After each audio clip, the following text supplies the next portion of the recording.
Bonjour à tous, bienvenue à la saison 2 de Reconnect. On prend le temps aujourd'hui de s'entretenir, d'explorer la communauté montréalaise du Grand Québec et du Québec aussi, parce qu'on est loin de Montréal aujourd'hui. Aujourd'hui, je suis avec une entrepreneur qui œuvre dans le domaine de l'esthétique, beauté. Elle fait aussi du marketing en ligne. Elle fait aussi tout ce qui est plein de choses. J'essaie de me rappeler de tout. Elle fait aussi, elle a sa petite boutique de vêtements, une petite boutique de produits de beauté pour hommes et pour femmes. Donc aujourd'hui, je suis avec une très bonne amie à moi j'ai rencontrée, ça fait peut-être une couple d'années. On a tissé des bons liens. Et sans plus tarder, je vous présente Sokunti, a.k.a. T. Comment tu vas aujourd'hui? Alors, j'aime pas du tout qu'on m'appelle Sokunti. C'est son vrai nom. Ouais, Théa pour les Français. Théa pour les Français. Et Québécois. Ouais. Et Thé, oui, pour les Cambodgiens. Exactement. Sokunti, c'est très rare, mais... Sokunti. Moi, j'aime bien l'appeler Sokunti. Ça... Oui, je sais, t'aimes bien m'embêter. Ouais, j'aime bien t'embêter.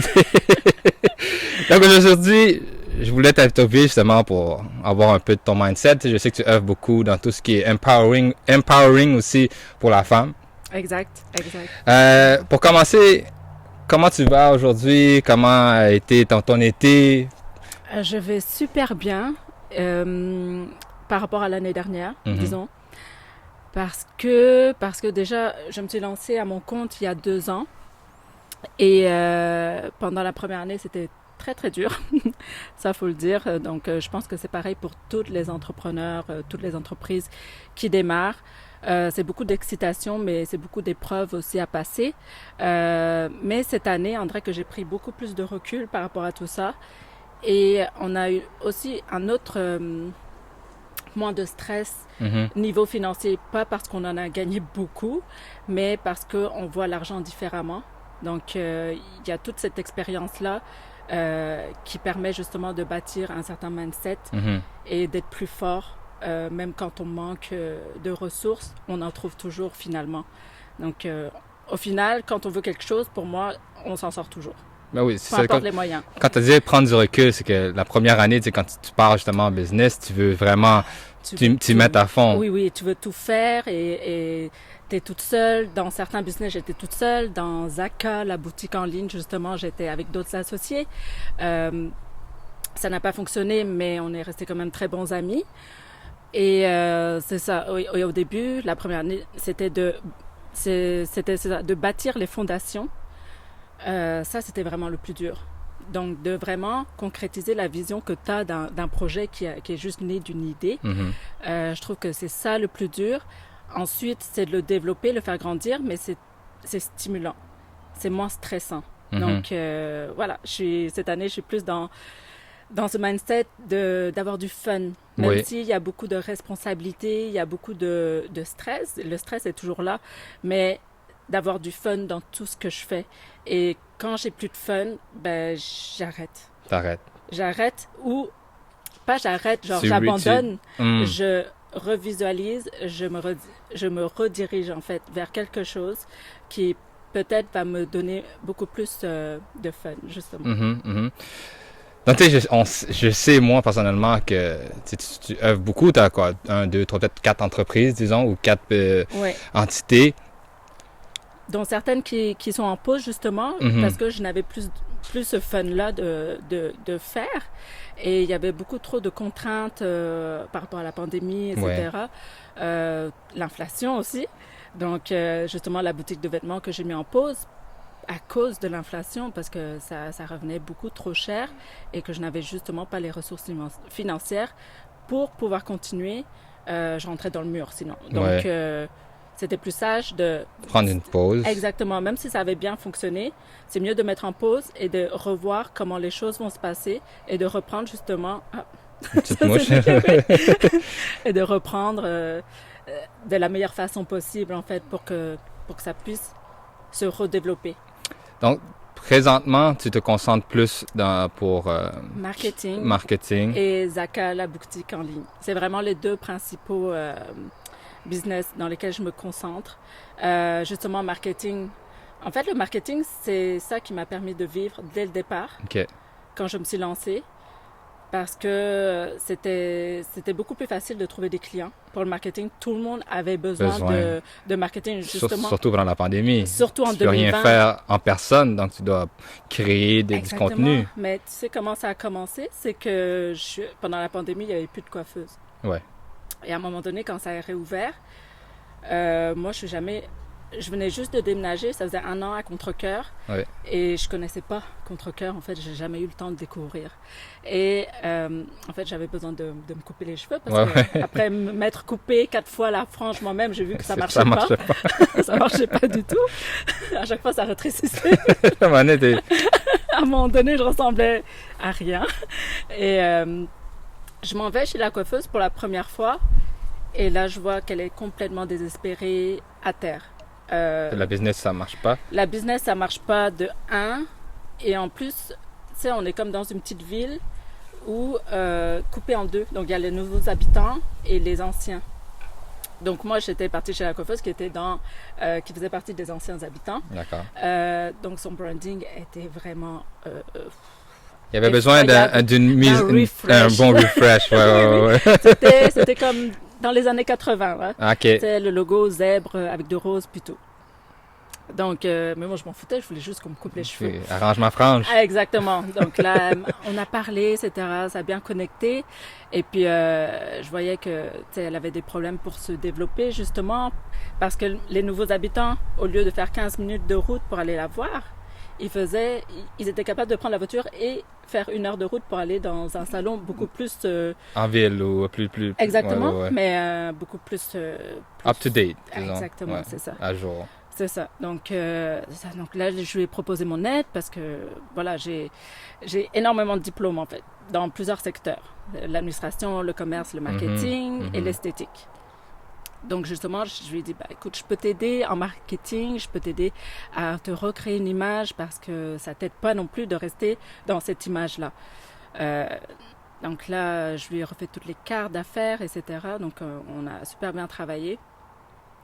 Et c'est à partir de ce moment-là que ça a déclenché quelque chose en moi que je me suis dit, c'est pas la seule à avoir besoin d'aide là-dedans. Dans ce coin-ci ou tu parles en général? En général. Ouais. Donc là, j'ai créé mon site internet. Je proposais justement un support au niveau de marketing, que ce soit logo, que ce soit commerce en ligne, que ce soit animer les réseaux sociaux. Ouais. C'est plein de choses pour aider une entreprise. Et moi-même, vu que j'ai des entreprises, j'ai besoin de ces services-là. Malheureusement, je suis la seule à m'offrir ces services. Ce service-là toi-même, c'est ça? Donc, c'est ça. Pas cette année parce que ça justement, avec le recul que j'ai eu avec les business, je me suis dit que c'était important de déléguer.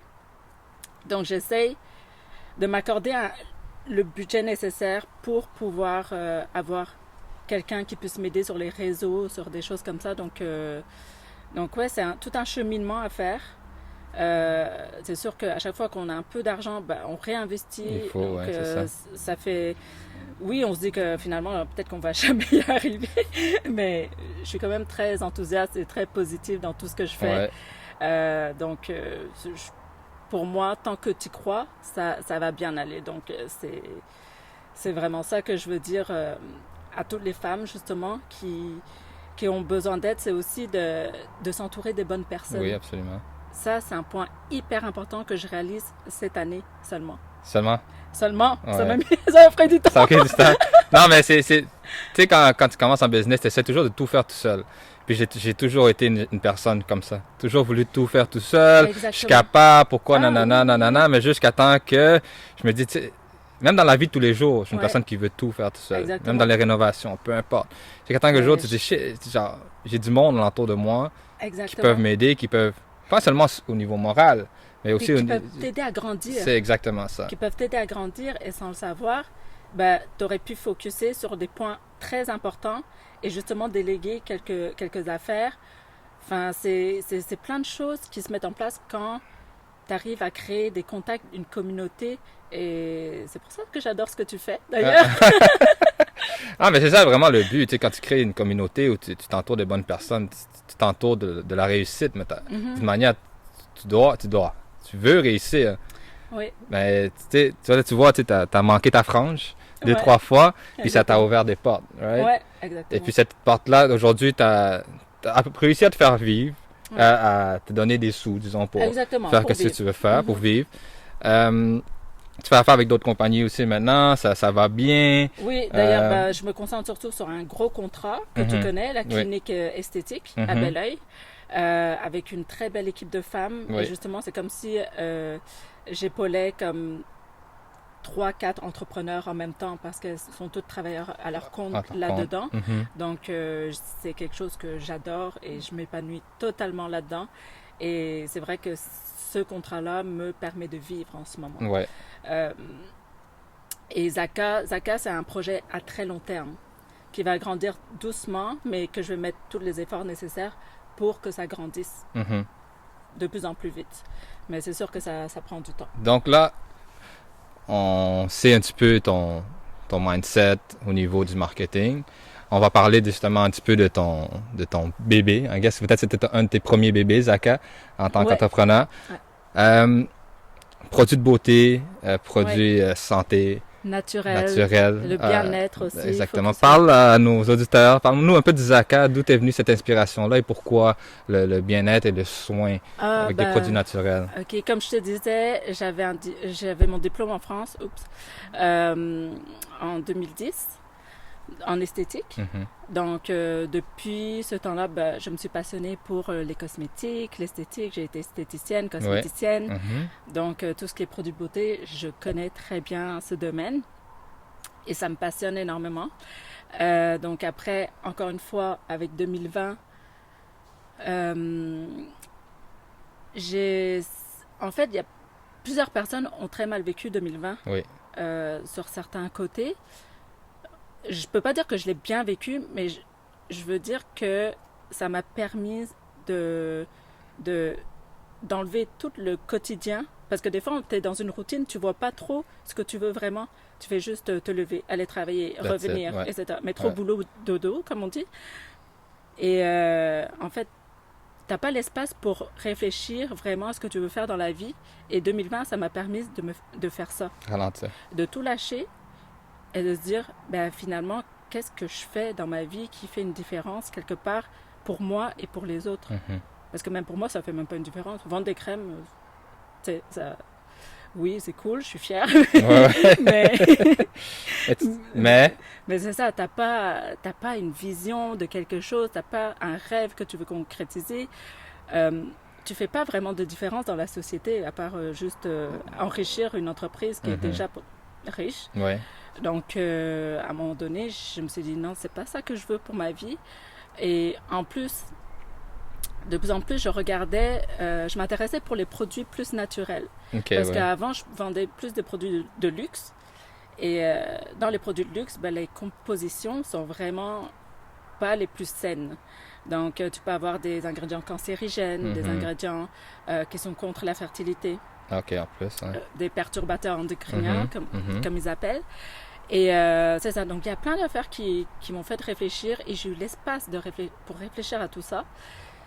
Et du coup, bah, je me suis dit, là, il faut vraiment que je fasse quelque chose pour conscientiser le monde autour de ce qu'ils utilisent, autour de ce qu'ils achètent. Sur leur peau, en plus, ils mettent ça et Exactement. tout. Parce que la peau, ça absorbe vraiment et puis ça peut rentrer dans le sang aussi. Donc, c'est vraiment des choses qui peuvent être dangereuses à long terme. C'est sûr que après, il y a des choses qui se contredisent, etc., etc. Moi, je suis pas là pour vous dire ça c'est pas bon, utilisez pas ça, etc.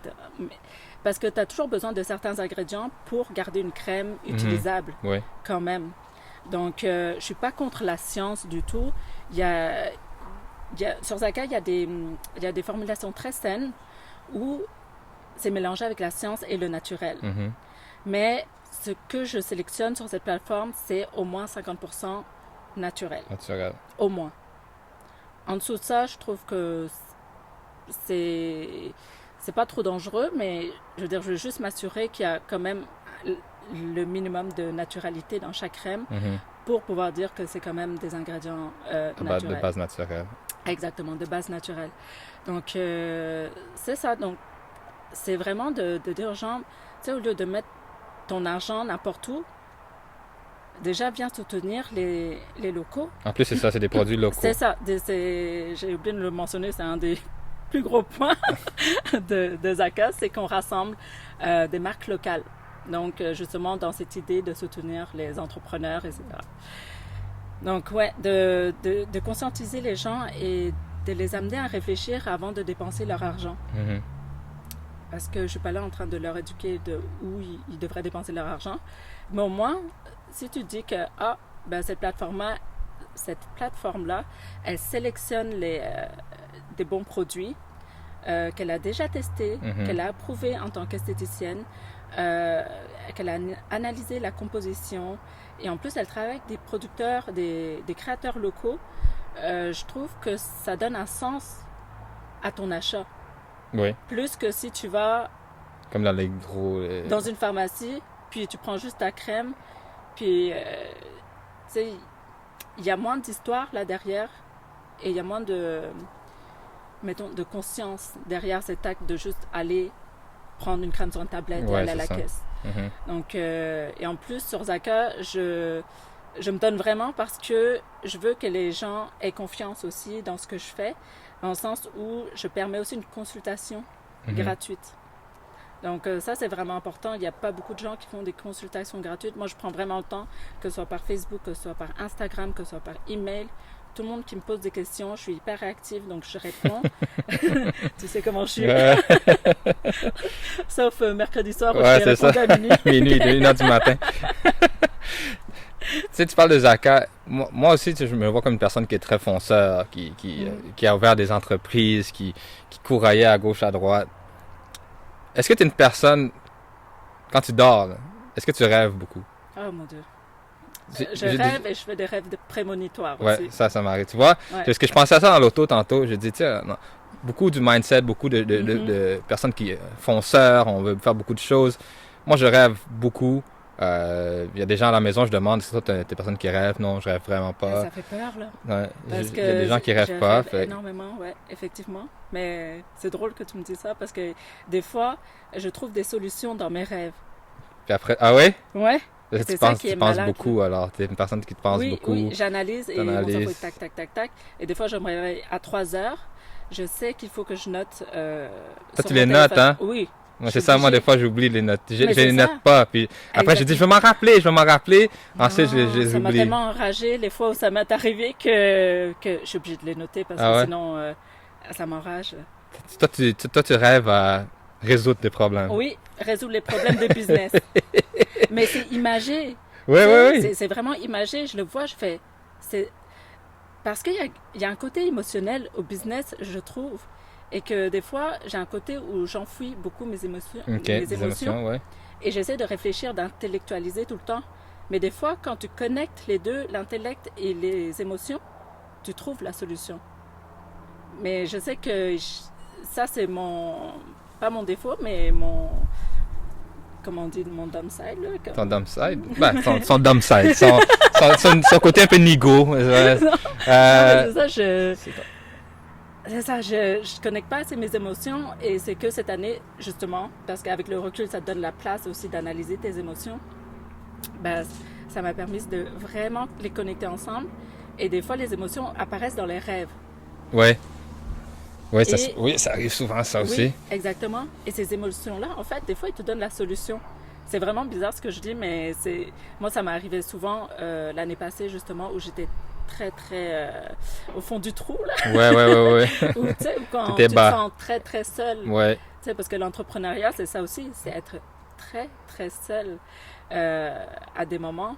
Mais c'est pour ça que je me rends compte que j'ai besoin de m'entourer des bonnes personnes, des personnes qui ont à peu près la même vision, au moins, là, pour te sentir moins seul. Et puis, ça fait énormément du bien, l'aspect humain. Oui. Et ça, je l'avais mis de côté un peu l'année dernière, depuis 2020 dans le fond, parce que comme tu dis, on veut faire les choses toute seule, et puis tu dis, ça va être correct et tout. Non. Non, je sais. C'est correct des fois sur le moment, pendant quelques mois, puis après ça, quand ça commence à aller down, là, t'es comme, ouf, qu'est-ce que je fais? Là, t'es overwhelmed, là, je suis plus capable. Exactement. Et moi, souvent, c'est mon corps qui va me lâcher. Ouais, des fois, ça arrive, ça aussi. Ouais, soit l'eczéma, soit le Ok. corps qui est complètement... Shut Genre, down. faut que je dorme pendant une semaine. Wow. Puis, mais je suis pas quelqu'un qui fait des burn-out ou des dépressions. Mhm, Moi, là, mhm. je suis pas sensible à ce genre d'état parce que je rebondis très vite. C'est comme ma mère, elle me dit toujours, elle a jamais vu quelqu'un rebondir aussi vite des fois. Mhm. Parce que, elle prend juste l'exemple de mon permis.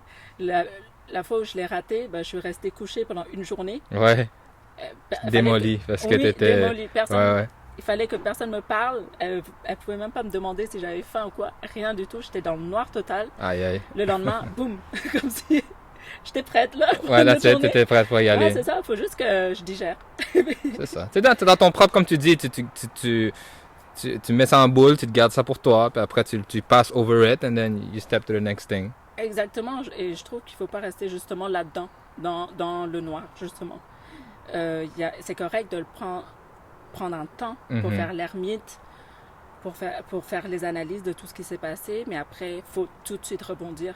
Parce que si tu rebondis pas, ben, il y en a qui restent Ça dans reste une zone ou dans un genre de pattern où ah non, je suis plus capable, ça me tente pas. Il Exactement. faut juste, Faut que tu te il faut fasses y aller, violence. ouais. Ouais, ouais, ouais. Ouais, ouais. Et des fois, il faut même pas réfléchir. Je me rappelle, à un moment donné, j'avais envie de tout lâcher, puis je me suis dit non, tu sais quoi, demain matin, je pense à une seule chose, faire mes lacets de chaussures et sortir. That's it. C'est tout. Ouais. Tu commences comme ça, et petit à petit, bah, tu dois faire juste des choses, des Ouais, petites choses. Il faut juste y aller. Ouais, C'est comme pour moi, des fois, ça me tente pas aller au gym, mais je dis quoi, shut up, just get out of the house, go to the gym. Tu sais, mais des fois, il faut même pas dire, faut que j'aille au gym. Ok, faut que je mette mes chaussures. Ouais. C'est tout. Just get out of the house. Faut que je mette mes chaussures. Et après ça, tu veux faire quoi? Ouais. Tu veux aller te recoucher avec tes chaussures? Tu vois, moi, je rêve beaucoup de combats, de super-héros. J'ai fait toujours des rêves comme vraiment comme je suis dans un film d'action ou Ok. vraiment comme ça. En fait, toi, t'es le héros de ta propre vie. Oui. Quelque chose comme ça. Des fois, j'étais dans un film de X-Men, je me téléportais. Mais je fais aussi des rêves déjà vus. T'es quel personnage dans X-Men? J'ai aucune idée de quel personnage. Si tu me dis Naruto, je suis genre Naruto dans Naruto. Toujours la personne qui veut être au-dessus, qui veut performer, qui pas misunderstood, mais qui est juste la personne qui veut toujours qui veut réussir, Qui veut se dépasser qui à veut chaque se fois. dépasser à chaque Ouais, fois, parce que tu sais exactement. que t'es capable de faire plus à chaque fois. Exactement. Ça, je suis plus comme ça comme personne. Ouais. Je sais pas pourquoi je rêve souvent à des affaires de drôle. super-héros. Mais beaucoup aussi, comme tu dis, des rêves déjà vus. Des fois, je vais t'entraîner quelque part avec des amis, puis je dis, oh shit, ça va arriver là. And then it Ouais. happens. C'est très, ça fait Ça fait peur un ouais, peu. ça fait peur. Mais moi, ça m'arrive très souvent. Et puis, au début, ça faisait peur, mais on dirait que je le prends comme un... Je sais pas, comme ça vient. Et puis, Ça vient, c'est ça. Là, t'es habitué. Oui, Tu sais, c'est arrivé, mais Ouais. t'es juste. Ça te fait du bien aussi. Des fois, c'est comme. oui, rassurant. Et puis, je rassurant. le prends comme plus avec du fun que vraiment, waouh, qu'est-ce que j'ai... Est-ce que j'avais un pouvoir? Ça marche pas, ça marche pas. Là, tantôt, quand on parlait, on disait que t'aimes beaucoup aussi promouvoir tout ce qui est la femme, empowering the women, tout ce qui est business, tout ce qui est maintenant fitness dernièrement. Pourquoi cette vision de vouloir plus pas patauger, mais t'immerger plus dans le domaine pour la Vers la femme? femme? Ouais, vers la femme.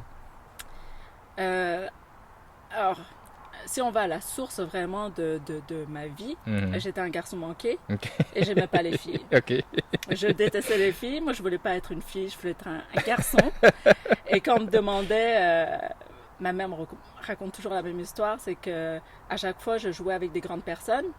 Et puis, je disais, viens, on joue comme dans les films. Tu sais, quand tu parles de X-Men, Ouais, là, ouais. c'était ça. Là.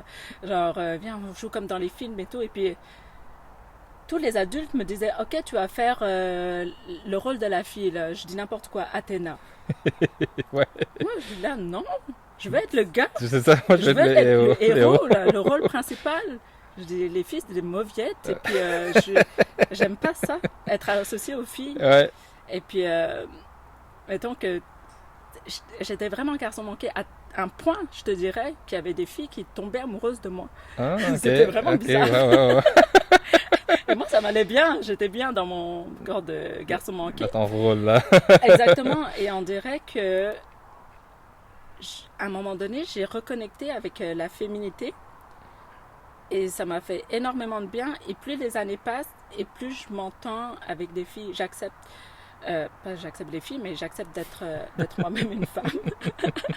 Avec T'acceptes ton rôle ses points forts, ses points faibles. Mais comme un homme a ses points forts et ses points faibles. Mais avant, quand j'étais jeune, je voyais aucun point fort chez une femme, alors que la femme est très forte. Ben oui, absolument, c'est ça. Elle est très, très forte. Et c'est ça, c'est comme... Pas comme un rattrapage, mais tu sais, ma mère, c'est une femme très forte.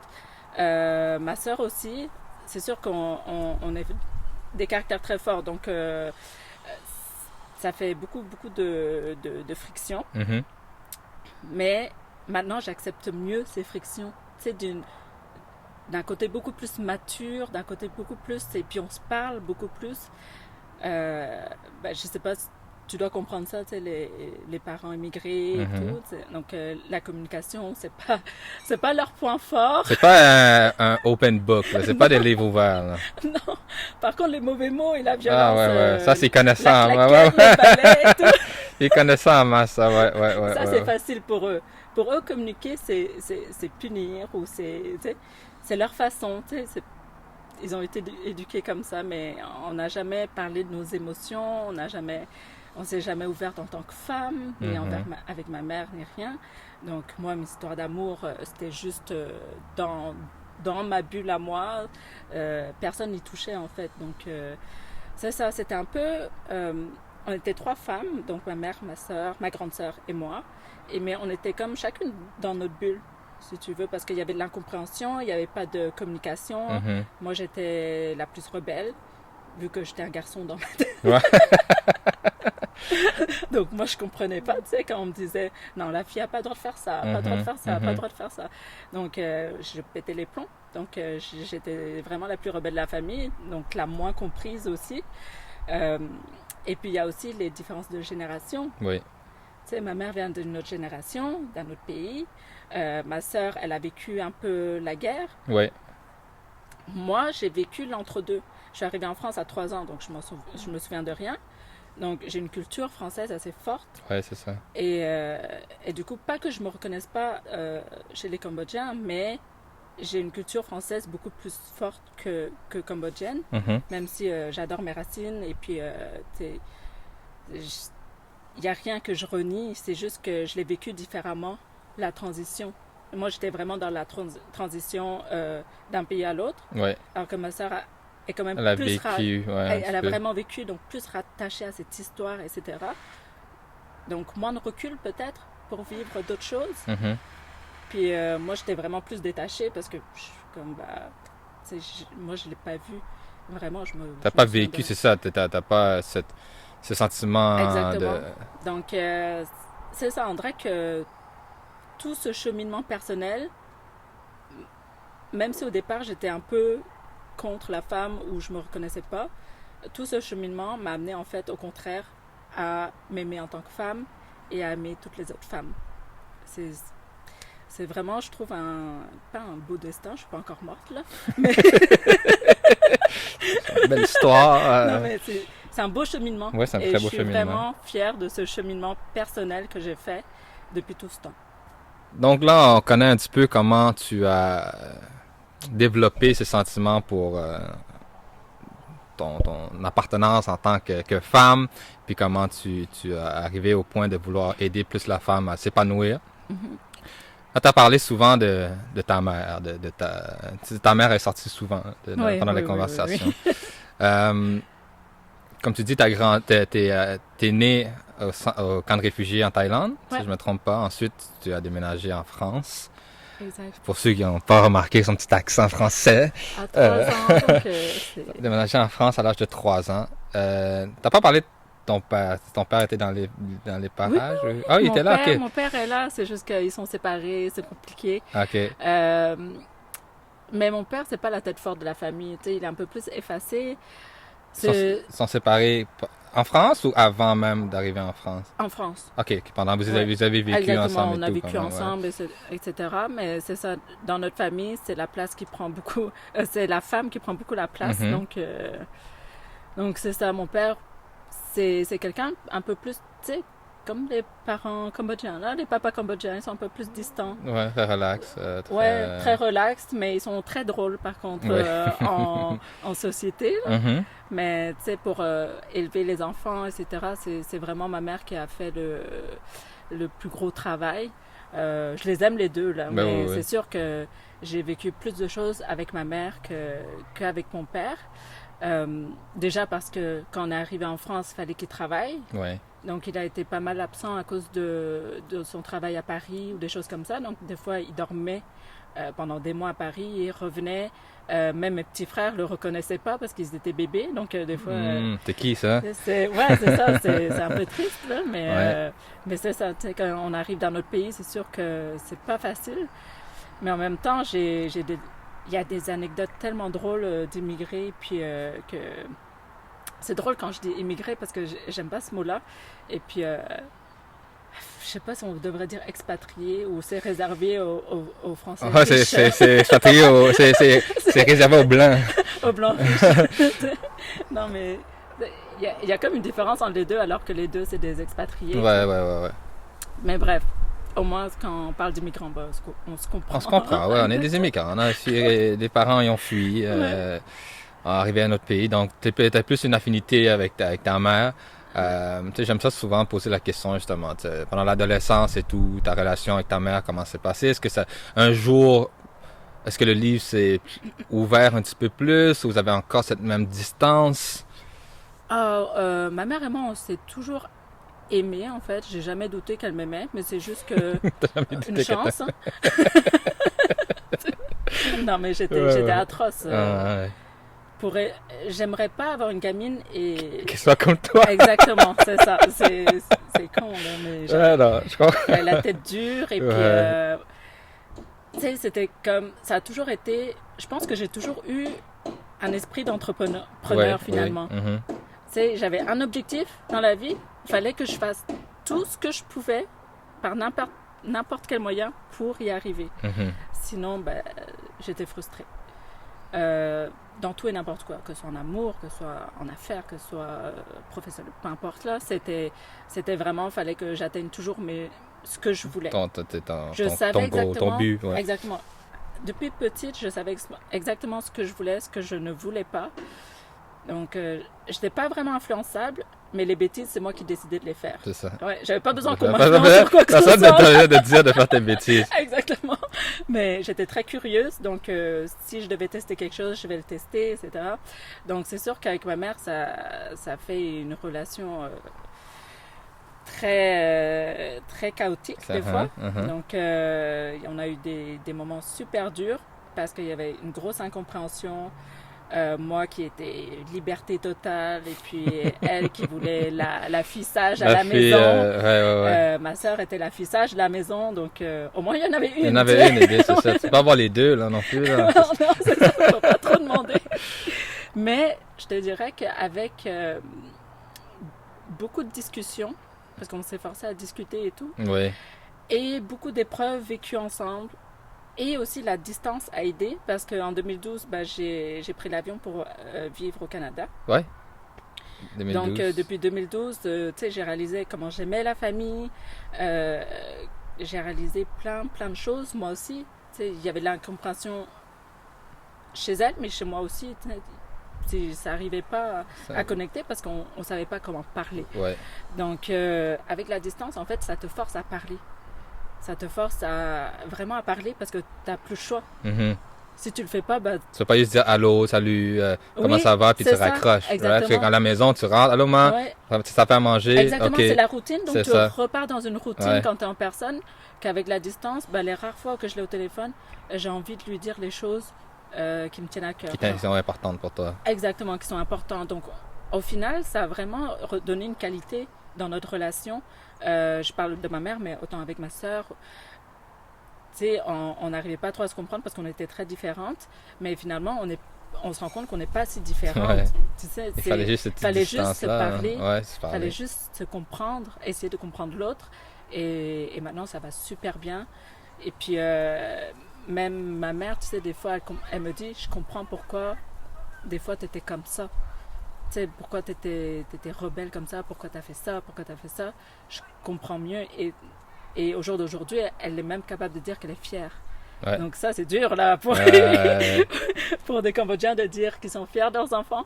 Parce que souvent, dans toute ton enfance, ils vont te comparer à d'autres personnes. mais juste quand tu sois adulte. Ah, Ah, oui, jusqu'à, je vais aller chez mes parents demain. Bon, ils me comprendront plus, mais ils vont dire, ah, tu sais, nan, il Oui. est devenu ci, il est Oui. devenu ça. T'as vu le voisin, Ça- la voisine, comment elle est? Moi, je disais à ma maman, je m'en fous.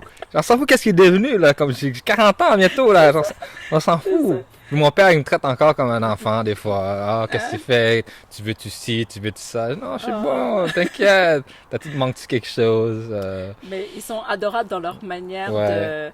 d'élever ou de parler. Mais il y a des choses que, par exemple, si t'as une personnalité un peu plus sensible, tu sais, moins fonceur et tout, des fois, ça peut enlever toute la confiance en toi. là. Et c'est ça qui est dommage des fois de cette façon d'élever les enfants. Et puis, mais en même temps, pas que je comprends, mais je vois ce qu'ils veulent faire en faisant ça. Ils veulent que tu te dépasses. Et au final, ils ont réussi. Ouais. Ça fait quelqu'un qui fait... C'est quelque chose qui fait de moi... Ça te fait comment? Comment ça te fait? Ça fait que je suis devenue quelqu'un qui veut toujours me dépasser, Ouais. finalement. Mhm. Mais pas en me comparant aux autres Aux comme autres, ils l'ont fait, par Exactement. contre. Vraiment, juste me comparer à moi de l'année dernière. Comment j'ai grandi, Ouais. etc. Comme je te parlais, C'est bon, ça. que j'étais fière de mon cheminement. Là. Ouais. Je me suis comparée à personne. Là. Je sais que j'ai grandi, j'ai développé ça toute seule. Donc, ouais, ça, c'est vraiment une fierté. Puis, faut pas avoir peur de le dire quand on est fier de ce qu'on fait. Mais non, faut pas être show-off, mais tu sais, il faut Non, c'est ça. être fier de soi-même. Faut Non. se auto-féliciter aussi des fois. C'est une bonne chose aussi Exactement. à faire. Et tu sais, ce qui me tient dans mes business, des fois, quand ça va pas du tout, c'est d'avoir une certaine gratitude envers moi-même. Mhm. De me dire, bah, tu sais quoi, ça, c'est une petite victoire. Ben oui. Ça, c'est une petite victoire. C'est ça, les petites fiertés, en fait, qui fait que ça tient et que tu es toujours en forme pour continuer.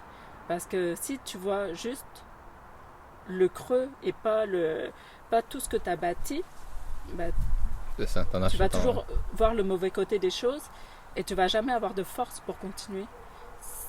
Enfin, pas assez de force pour continuer. Donc, c'est important aussi de fêter toutes les petites victoires, quelles qu'elles soient. Est-ce que tu... Comment je pourrais te dire ça? Là, tu as une meilleure communication, tu parles plus souvent avec ta mère, la distance, ça fait que vous vous êtes rapprochés, vous vous êtes comprises. Est-ce que comment je pourrais dire, est-ce que tu connais plus ta mère maintenant? Est-ce que tu connais l'histoire? Parce que moi, des fois, tu sais, à chaque jour, on dirait, j'apprends des nouvelles choses de mes parents. Comme, ah, il y avait ci, il y avait ça. J'ai dit, oh, Oui. what the hell? Est-ce que tu connais comme ta mère ou tes parents? Tu les connais-tu? Ouais, surtout ma mère. Mhm. Comme on dit, il y a quand même une présence avec ma mère qu'avec mon père, il n'y a pas en fait. Donc oui, ma mère, je la connais vraiment, vraiment. Mon père, il y a toujours des zones d'ombre. OK. Que des fois, bah, comme tu dis dans la conversation, bah, il y a quelque chose qui s'ajoute. Je fais, ah, j'étais pas contre ça. Oui, c'est ça arrive souvent. Ouais. Mais au moins, c'est bon. Moi, je trouve que avec nos parents qui vieillissent, je trouve que c'est une bonne chose d'au moins apprendre à savoir qui ils étaient. C'était qui mes oncles, c'était qui mes tantes. Ouais. Nous, on avait une grande famille avant le génocide. Mm-hmm. Et puis, là, dernièrement, je rapprends encore de nouvelles choses. La famille de mon père était 14. Il y avait 3 paires de jumelles. Tu sais, c'est des affaires comme, what? Ah ouais, Ah oui, autant que tu ça. savais Ouais. Je l'ai appris, ça fait peut-être 4 ans. Mais dernièrement, on a appris qu'on a retrouvé une de mes grandes sœurs après 46 ans. Elle est au Cambodge. Ouais. C'est la fille à mon père, c'est ma demi-sœur. Okay. On l'a retrouvée. Ma mère a fait des recherches. C'est même pas sa fille à elle. Elle a fait des recherches pour lui. Elle a dit, tu te fais vieux, si tu veux la retrouver, on va la retrouver. Ta. Oh. Puis on l'a retrouvé, puis c'est le portrait craché à mon père. Là. C'est fou. Wow. Ouais. Puis, Mais tu vas aller la voir? On voulait aller la voir en novembre, mais on a dit on va peut-être y aller à Chochnam Khmer l'année prochaine en avril. Ça va être plus une opportunité d'aller plus fêter et tout, puis célébrer la nouvelle année. Mais c'est important parce que when they're not here anymore, puis t'as pas connu, ou tu sais pas, peut-être t'avais une autre sœur que t'as jamais rencontrée et tout. Je trouve que c'est super important la communication avec tes parents. Même si ça fait 5 ans que t'as pas parlé avec tes parents, essaye de reconnecter parce que c'est pas... You only have them once, right? Oui, et puis c'est super important de savoir d'où tu viens. Vraiment de savoir d'où tu viens, pas juste que j'ai mon père et ma mère. Il y a toute une histoire en arrière aussi de qui ils sont, qu'est-ce qu'ils ont fait, je trouve que c'est vraiment important pour savoir qui t'es finalement. Qui t'es aussi, puis comment tu vas raconter qui étaient tes grands-parents, qui étaient tes arrière-grands-parents, qui c'était. Ah, non, c'est... Puis même pour tes enfants. Oui, exactement. Tu sais, pour transmettre, moi je viens de là, tu sais, avant c'était comme ça. C'est trop important, tu peux pas. Tu sais, moi je me vois pas, même si j'ai déjà eu de très grosses disputes avec ma soeur ou ma mère, je me vois pas couper les ponts. Comme ça, tu as trop besoin de ces liens-là. Et puis, c'est ta famille, c'est ton sang. Mais c'est drôle de retrouver. C'est drôle. Puis au début, j'étais depuis quand? Tu m'as jamais dit que t'avais une... J'avais entendu parler qu'il y avait une autre fille. J'avais déjà une autre demi-sœur, et la plus vieille. OK. Puis j'avais déjà entendu parler qu'il y en avait une autre qui avait perdu les liens. Elle avait 3-4 mois quand elle est partie, à cause de la guerre et tout. Mais je pensais qu'elle était plus vieille que mon autre sœur. Mais en fin de compte, c'est la deuxième. Wow. Elle s'appelle Pau, l'autre s'appelle Pau aussi. Oh. Ouais. Ma mère était comme, comment ça, ça s'appelle Pau? Pourquoi les deux s'appellent Pau comme ça? Je dis, c'est quoi le rapport là? Doesn't matter. Moi, tu sais, tu l'as retrouvé. Tout, genre des affaires que les parents ils disent là. Mais Pau d'elle. Je vois tellement comment elle le dit. Ah ouais. Là, on connaît vraiment comme ta relation avec ta famille. On voit quel type de personnalité que tu as eu, les hauts et les bas avec la famille. Pourquoi tu as quitté, après avoir fait tes diplômes et tout, pourquoi tu as quitté la France pour le Canada? Et quand tu as décidé de venir au Canada, tu as décidé de venir au Québec précisément ou tu avais une autre option que tu avais choisi d'aller? En fait, quand j'ai pris l'avion, j'avais aucune idée en tête. Je voulais juste... Ça venait seul ici, là? Non, j'étais en couple à l'époque. OK. Et puis, c'était d'ailleurs plus lui qui était en amour avec le Canada, OK. etc. Puis moi, je voyageais beaucoup. Justement, ce côté esprit libre et tout, j'étais une des la plus voyageuse dans la famille. Donc, tu sais, ça me dérangeait pas de partir comme ça. Et puis, mais j'avoue que ça m'a fait mal un peu de quitter la famille pour une année complète. Parce que c'était le PVT à l'époque.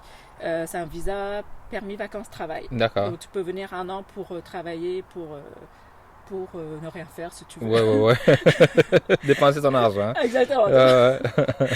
Et puis, c'est ça. Donc, pour 1 an, c'était la plus longue durée à laquelle j'avais dit oui. Et, mais en même temps, j'étais excitée parce que voilà, je connaissais pas, etc. Donc, on a fait le tour du Canada. Et on a atterri à Montréal. OK, vous avez fait le tour du Canada quand même. Oui, Vancouver, c'est d'ouest en est, là. Vancouver, Calgary, Banff. C'était magnifique. Super. Magnifique. C'est des paysages que j'oublierai pas. J'ai déjà pleuré devant les paysages. Ah ouais, mais c'est beau. Ça. Alors que je suis pas une personne sensible. Et puis ton anglais quand tu étais dans les autres provinces. Yeah, OK. Quoi, ça marche pas? Je sais pas, je demande. Oui, non, mais j'ai quand même, pour une Française, j'ai quand même des facilités à m'exprimer en anglais. D'accord. Mais pas au point que toi, par exemple, tu as sorti des expressions anglaises de nowhere. De nowhere. You know. Donc oui, quand je veux bien parler anglais, je vais bien le parler, mais il faut une certaine adaptation, disons. Ouais. Mais c'est sûr qu'on a fait l'année essentiellement à Montréal parce que ça parlait français. Oui, absolument, c'est ça. Donc c'est plus cool de trouver un travail, etc. Mais même ici, j'ai eu des commentaires assez assez raciste. Raciste, on peut le dire, ouais. Ouais, discriminatoire. Ouais, discriminatoire. Discriminatoire, ouais. Voilà, c'est ça. Tu sais, pour trouver un travail, c'était... Et à l'époque, en fait, je ne savais pas que c'était discriminatoire. Je pensais qu'elle me le disait de... Je ne sais pas pourquoi, en fait. Parce que je lui parle de mon CV, c'était une association qui aidait les Français, justement, qui venaient d'arriver, les expatriés, à trouver du travail. Donc, je lui donne mon CV, elle le regarde même pas, elle me regarde, elle me dit tu devrais trouver beaucoup de travail à Brossard. Parce que tu es asiatique. Exactement. Ouais. Et sur le coup, j'ai pas compris. Ouais. Parce que je connaissais même pas Brossard. Ouais. Donc là, je lui dis ah oui, à Brossard. Ouais, tu sais pas, ouais, c'est ça. Aujourd'hui, je le sais, je lui pèterai la gueule. Ouais, c'est ça, là. Ah ouais, moi, maudite. Ouais, c'est ça. Tu peux trouver beaucoup de travail sur René Lévesque et comment c'est la rue Chinatown, Saint-Laurent et René Lévesque. Ah oui? Oui, c'est ça. Tu sais, elle m'aurait dit Chinatown, ça aurait été la même chose. Ouais, t'aurais fait comme... Ouais, c'est ça. Ouais, T'aurais frappé différemment. Oh, moi, je l'aurais compris. Ouais. Qu'est-ce que t'as dit, toi? Donc, t'étais vraiment venu au début plus pour voyager, explorer. Exactement, j'avais aucune idée en tête. Je sais qu'il y a beaucoup de Français qui viennent et qui se disent « Ah, on va rester toute notre vie parce qu'on ne supporte plus la France, la mentalité, tout ce qui se passe, etc. » En France, c'est très lourd. Là. Il y a des histoires très, très lourdes. Et puis, c'est ça. Donc, moi, d'emblée, c'était plutôt pour fuir la mentalité française et avoir une meilleure qualité de vie en tant que femme, encore une fois. Là, t'avais déjà réalisé que t'étais une femme là, en 2012. Oui, ça y est, en 2012, je savais, là, ça poussait un peu. Donc, c'est vraiment pour fuir la mentalité française. Oui, ben, pas la mentalité. Non, pas l'atmosphère, si tu veux. L'atmosphère. Une atmosphère assez lourde en France qui s'arrange pas vraiment. Jusqu'à aujourd'hui, je pense. Jusqu'à aujourd'hui, non, c'est ça. Il n'y a rien qui s'arrange parce que justement, l'historique est trop lourd pour que ça s'arrange du jour au lendemain. Ça va prendre des années où ça s'arrangera jamais, je sais pas. Donc, oui. Donc, j'avais pas d'idée en tête, de projet. Je voulais juste trouver un travail et puis pouvoir vivre, comme tout le monde. Donc, j'ai adoré l'ouverture d'esprit. Ici, à Montréal. Ici. Ouais. J'arrive, en dehors de cette association un peu discriminatoire là, dont je te parlais. J'arrive, j'ai jamais été serveuse de ma vie. Donc, je ne sais pas par où commencer. Donc, je me dis, ça ne me dérange pas de faire des petits jobs. Je veux juste pouvoir manger. Ouais, c'est ça, je veux manger quelque chose le soir. Là, ouais, c'est ça. Donc, là, je porte mes CV dans des restaurants. Le premier, c'était un restaurant péruvien. J'arrive, je lui donne mon CV. Il me regarde, il me dit, t'as déjà de l'expérience dans les restaurants? Je le regarde, je lui dis non. Et il me dit, ok, reviens demain.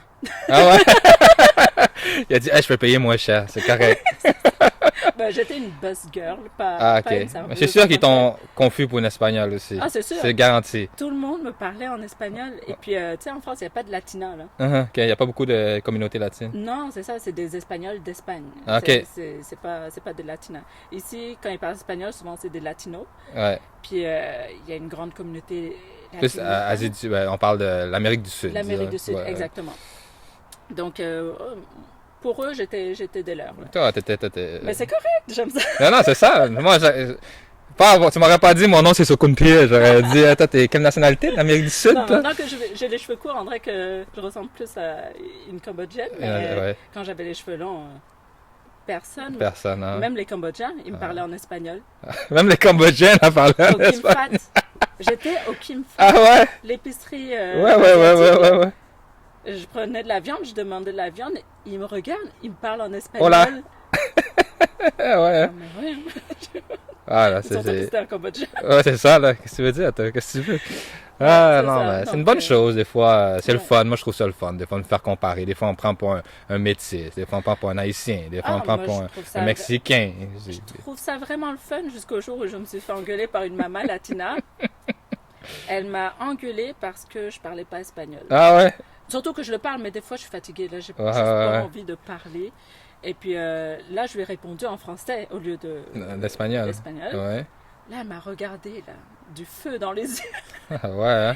Elle me dit, je comprends pas les générations de maintenant. Ils parlent plus leur langue maternelle. Maternelle, ouais. Je suis comme, Voilà, mais je suis asiatique. j'ai même pas eu envie de me justifier. J'ai juste tourné le dos et bye. As-tu eu la chance, quand tu es arrivé ici, est-ce que tu savais qu'il y avait une bonne communauté cambodgienne ici ou ça a pris du temps avant de découvrir la communauté Pas ici? vraiment. Parce que je te dirais, j'ai jamais été la fille qui était très dans la communauté. Ok, ouais, même en France, c'est ça.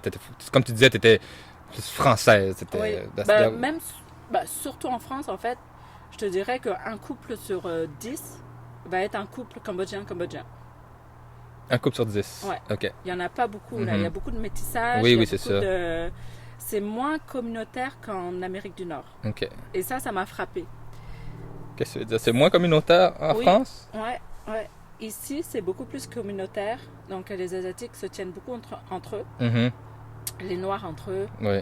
Je trouve qu'il y a beaucoup plus de couples de la même communauté. Qu'en France, tu irais voir, c'est Noirs avec des Cambodgiens, des Blancs avec des Noirs.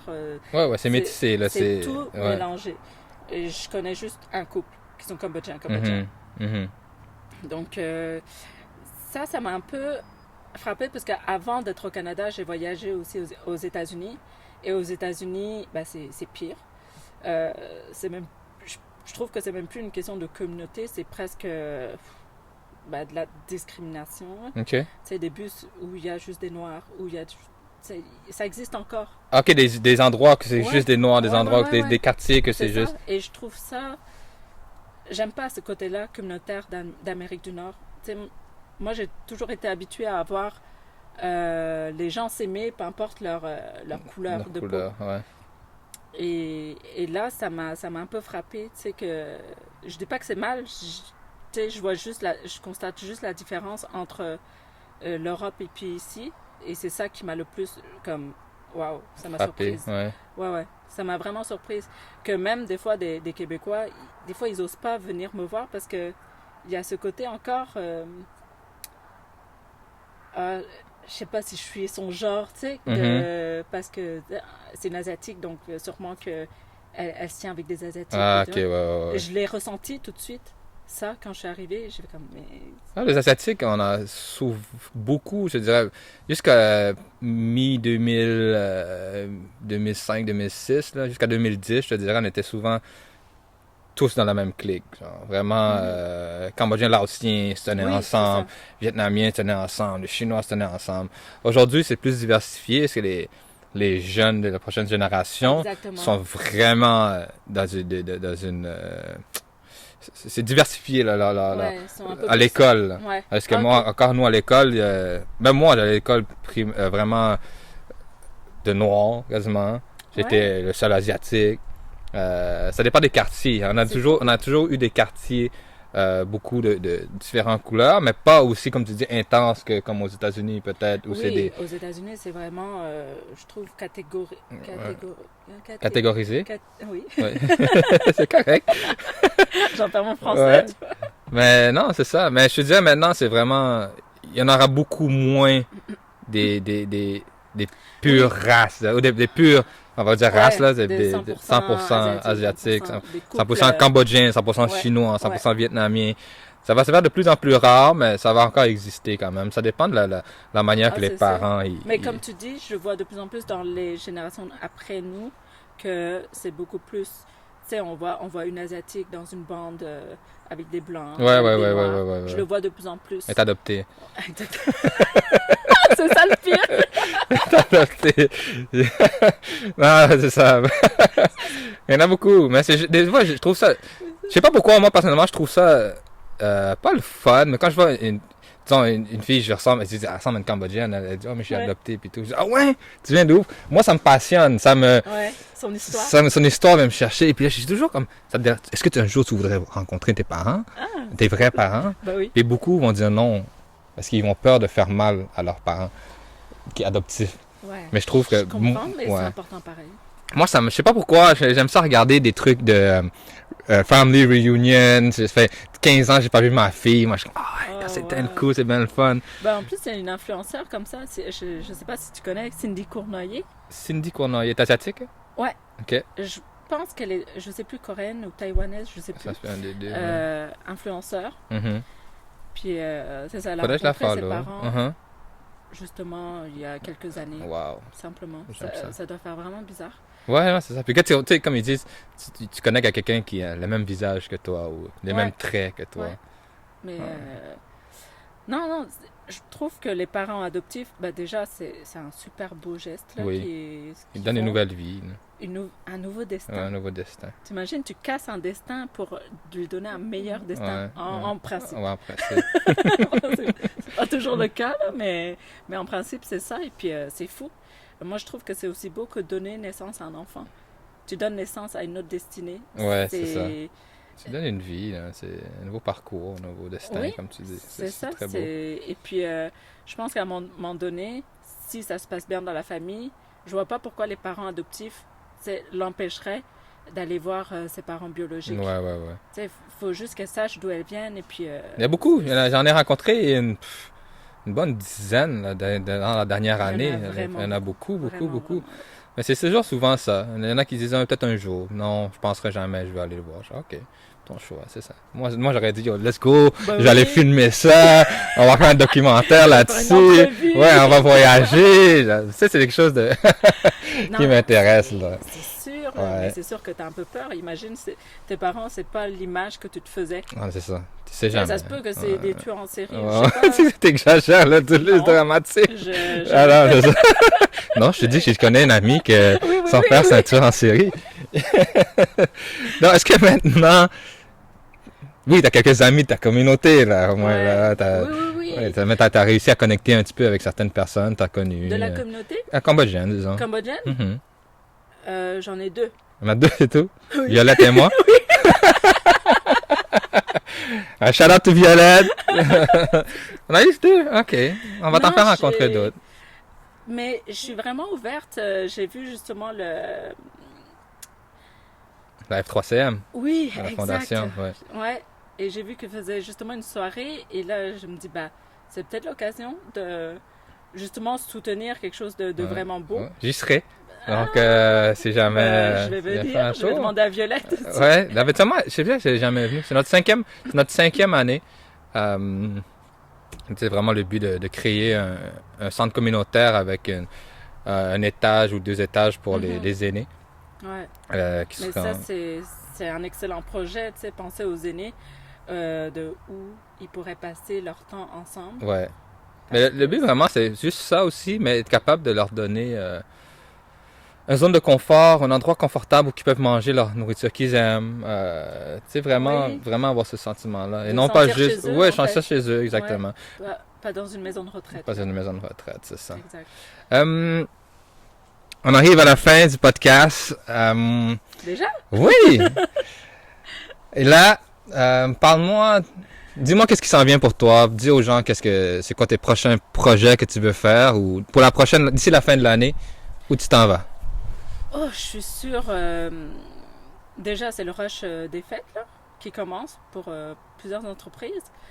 Et puis, je voulais finir l'année en beauté avec Zaka. Donc, je suis en train de me démener un peu pour organiser un marché de Noël. Oui. Avec tous les partenaires locaux.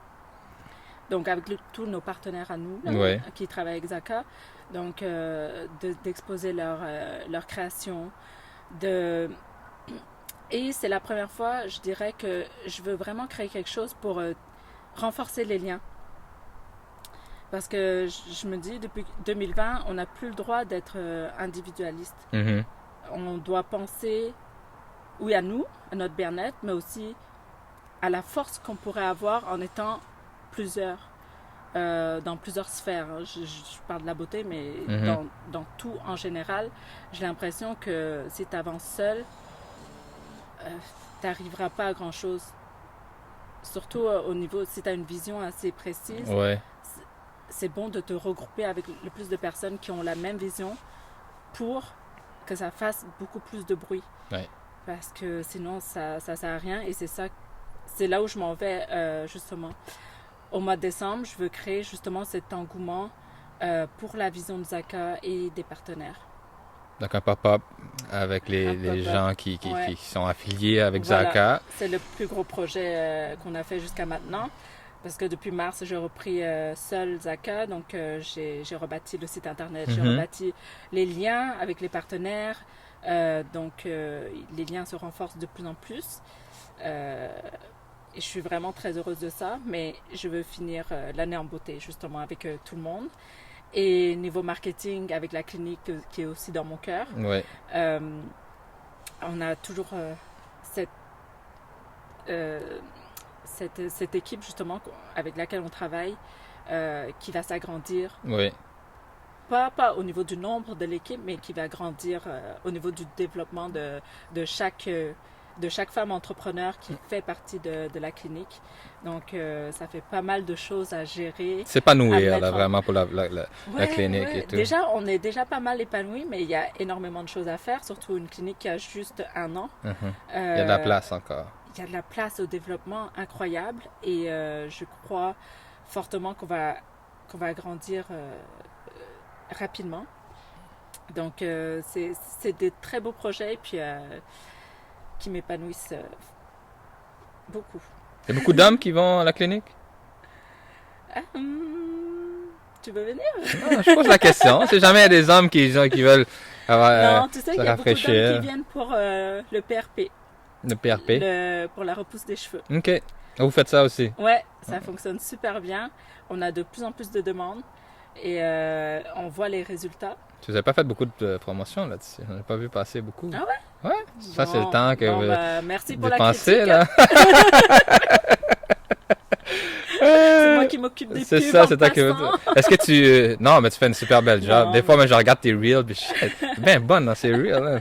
Je pourrais être c'est ça, le vidéaste qui trouve les... Mais il faut toujours trouver une manière de s'inspirer, je trouve. Puis, ouais, la créativité. Là, je veux dire, peu importe ton diplôme ou quoi, tu peux toujours avoir une certaine créativité, une certaine débrouillardise pour arriver à faire des choses. Mais toi, ton matériel, il m'impressionne là. J'ai un peu intimidée. Il faut qu'on le fasse, on le fait comme il faut, comme tu dis. Ouais. Et puis, sur ce, merci de ton temps. Merci de m'accueillir chez toi. On est loin de la maison.